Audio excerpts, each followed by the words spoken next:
평일이었지만 아이들은 학교에 가지 않았습니다. 재량 휴업으로 그날은 수업이 없었습니다. 하지만 출근해야 했던 엄마. 어린 자식들이 마음에 걸린 엄마는 신신당부합니다. 누가 와도 문을 열어주면 안 돼. 어떤 일이 있어도 집 밖으로 나가지 마. 엄마가 출근한 지 몇 시간 후 벨이 울립니다. 아파트에 불이 났습니다. 방송에서는 실제 상황이라고 말합니다. 이웃집 사람들이 움직이는 소리가 들립니다. 이 어린이들은 엄마의 말을 지키는 것이 옳을까요? 엄마의 말을 어기고 집 밖으로 나가는 것이 옳을까요? 아이들은 엄마의 말을 어기고 대피했습니다. 집은 불탔지만 아이들은 무사했습니다. 엄마는 자신의 지시를 어긴 아이들을 혼냈을까요? 당연히 아닙니다. 아이들의 행동에 고마워하며 하늘에 감사했습니다. 이 이야기는 책 똑똑한 불복종의 실제 사례를 변형시켜 만든 이야기입니다. 그럼 실제 이야기를 들어볼까요? 2001년 9월 11일 세계무역센터 건물 안 레스콜라는 건너편 빌딩에 비행기가 충돌하는 장면을 목격합니다. 항만관리청은 방송을 통해 제자리에 가만히 있으라고 공지합니다. 하지만 레스콜라는 그 지시를 무시합니다. 레스콜라는 직원들을 대피시킵니다. 그 결과 수천 명의 생명을 구했습니다. 레스콜라는 세계무역센터 빌딩의 안전성을 평가한 전문가로 이 건물이 외부 공격에 취약하다는 사실을 알았습니다. 건물 소유주인 뉴욕 항만관리청에 보고와 개선 권고도 했던 사람입니다. 이러한 이력이 있었기에 9월 11일의 상황에서 더 빠른 불복종을 할 수 있었습니다. 조직과 복종의 문화는 인간 문명을 발달시킨 중요한 요인입니다. 권위자나 조직에 대한 불복종은 조직을 깨트리는 행동으로 보는 경향이 많습니다. 사람들은 불복종으로 인해 집단으로부터 받을지 모르는 불이익을 두려워합니다. 그런데 앞의 사례는 명백한 불복종입니다. 복종했다면 어떻게 됐을까요? 책 똑똑한 불복종에서는 이런 행동이 가능했던 이유를 명령에 대한 가치보다 더 높은 가치를 두고 있었기 때문에 가능했다고 말합니다. 이 상황에서는 생명, 안전이 더 높은 가치라고 할 수 있습니다. 시킨 대로만 하는 것이 아니라 상황에 따라 또는 맥락을 고려해 판단할 줄 아는 것이 필요하다는 것입니다. 그렇다면 이런 상황은 어떠십니까? 여러분을 회계부서를 담당하는 관리자라고 상상해 보십시오. 그런데 어느 날 상사가 회사 재정난을 이야기합니다.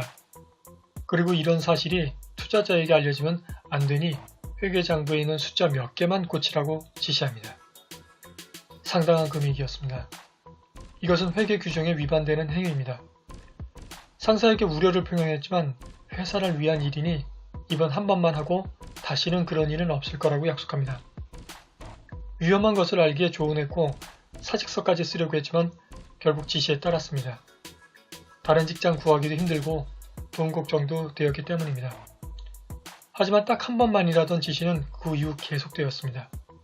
결국 이 일은 발각되었고 징역형까지 살게 됩니다. 이 사건은 실제로 회사 월드컴에서 일어난 일로 대표이사인 버니 에버스는 징역 25년형을 선고받았습니다. 이 회계관리자는 재판정에서 가담하지 않으면 계속 일할 수 없을 거라 생각했다며 후회했습니다. 상사의 부당한 지시를 거부하지 못해 결국 더 큰 위험을 초래하고 말았습니다. 책에서는 실적을 부풀리기 위해 통계를 조작하라는 지시, 회사의 이익을 위해 유통기한이 지난 제품의 포장을 다시 하라는 지시 등 거의 모든 직종에서 이런 압박이 올 수 있다고 말합니다. 이때 가장 명확하게 책임질 사람을 꼽으라면 바로 그 일을 수행한 사람입니다. 시켜서 했더라도 실행한 사람은 그에 해당하는 책임을 지게 됩니다. 만일 시킨 사람이 문서화 없이 말로 지시했거나 지시로 여겨지지 않는 문구를 사용했을 때는 증거가 부족하다는 이유로 법망을 빠져나갈 수도 있습니다. 따라서 책에서는 무작정 순종하기보다 장기적으로 벌어질 사태를 고려하며 결정해야 한다고 주장합니다. 예의에 벗어나더라도 필요하다면 불복종을 할 필요가 있다고 하는 것입니다. 회사에 치명적일 수 있는 사항을 상사의 지시나 무조건 복종해야 한다는 생각 때문에 걸러내지 않는다면 회사는 어떻게 될까요? 이러한 불복종이 오히려 회사를 발전시키는 중요한 요인이라는 것이 작가의 생각입니다.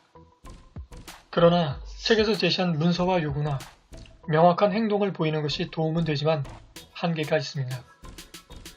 회사나 조직에서의 불복종은 쉽지 않습니다. 생계가 걸린 문제인 경우 더 어렵습니다. 부당한 지시를 따르지 않아야 한다는 것을 알지만 현실적으로 힘듭니다. 회사나 사회의 시스템에 올바른 불복종에 대해 방패막이나 구제책이 없을 경우에는 모든 위험을 개인이 져야 하는 게 안타깝습니다. 똑똑한 불복종을 했는데도 받아들여지지 않는다면 최후에는 실직이라는 두려운 상황을 맞이할 수 있습니다. 장기적인 더 큰 위험을 방지해야 하지만 당장의 실직에 대비해 자신의 힘을 키워놓지 않으면 어려운 결정에 놓일 수 있다는 현실을 직시하지 않으면 안 되겠습니다. 감사합니다.